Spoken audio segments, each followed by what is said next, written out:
ये कोई पाषाण नहीं है, ये कोई प्रतिमा नहीं है, ये कोई धातु नहीं है, साक्षात वृंदावन चंद मेरे घर पर विराज रहे हैं। ये विश्वास आप अपने चित्त में प्रगाढ़ कर लीजिए। बस आपके जिस दिन ये विश्वास प्रगाढ़ हो गया, अपने आप आपको सेवा सीखनी, किसी से पूछनी नहीं, अपने आप करने लग जाओगे। अरे मां को नहीं बताना पड़ता पुत्र की सेवा कैसे होती है, पत्नी को नहीं सिखाना पड़ता पति को कैसे पूछना है।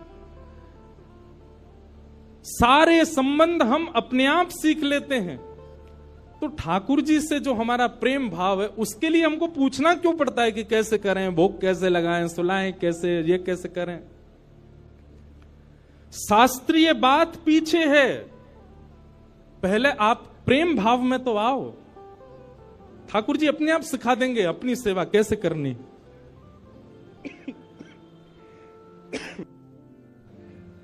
प्रेम भाव, उनके प्रति पाषाण की बुद्धि मत रखो, चैतन्य भाव रखो। जैसे आपके चित्त में चैतन्य भाव आया कि ये तो चलते फिरते उठते बैठते सब करते हैं, केवल मेरे सामने ऐसे खड़े हो जाते हैं मूर्तिमंत होकर के, मानो ये ठाकुर जी मुझसे कह रहे हैं कि तू अपनो इतनो प्रेम मुंह को प्रदान कर कि मैं चलन लगूं, मैं फिरन लगूं। सब लोग एक बात याद रखिएगा,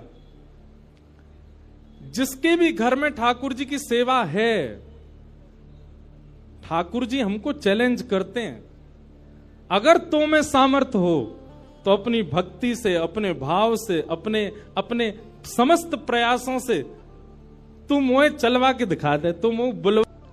हम आप सबको एक चैलेंज दे के रखें कि तो में यदि सामर्थ्य हो, मुझे बुलवा के दिखाए दे, मुझे चलवा के दिखाए दे, मुझसे कोई लीला करवा के दिखा दे। मैं तो ऐसे ही बैठा रहूंगा लड्डू गोपाल बने, तेरे प्रेम में सामर्थ्य हो तो तू करवाए ले। जिस दिन ठाकुर जी हमारे घर आ जाते हैं, उसी दिन से हमारी एक चैलेंज हमारे ऊपर आ जाता है। हम में सामर्थ्य हो, ठाकुर जी बोल के दिखा दें, ठाकुर जी कुछ करके दिखाएं।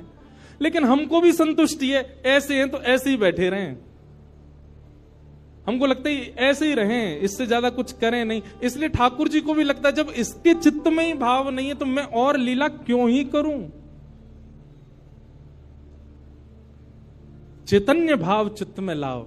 जैसे एक बालक जन्म लेता है तो मां और पिता प्रतीक्षा करते हैं, अब ये कब बोलेगा, मां कब बोलेगा, पापा कब बोलेगा, ये चलना कब सीखेगा, ये स्कूल कैसे जाएगा, ये बड़ा होकर के जॉब करेगा, बिजनेस आदि आदि सब भाव। ऐसे एक सेवक साधक के चित्त में भी अपने ठाकुर जी के प्रति भावना होनी चाहिए, ये बोलेंगे कब।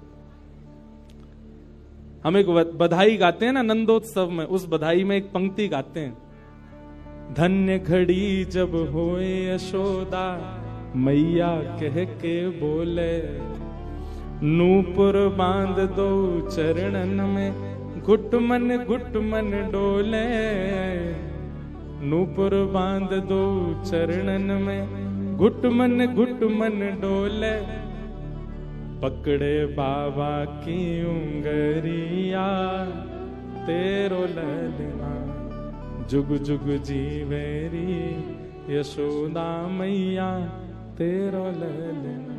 स्वामी जी हरिदास जी जब सेवा कर क्यों नहीं करते, और हम संतुष्ट क्यों हो जाते हैं, जैसी सेवा है उससे हमको प्रसन्नता क्यों हो जाती है? नहीं, ये इस बात का प्रमाण है कि कहीं ना कहीं हमारी भक्ति में, हमारे भाव में, हमारे प्रेम में अभी वो स्तर नहीं आया कि ठाकुर जी उसको स्वीकार कर लें। इसलिए भैया सबसे पहली बात भक्ति में, सेवा में सबसे पहला प्रकार, ठाकुर जी को आप चैतन्य मानो। वो जड़ नहीं है, वो पीतल के नहीं है, वो अष्टधातु के नहीं है, वो मार्बल के नहीं है, वो साक्षात ठाकुर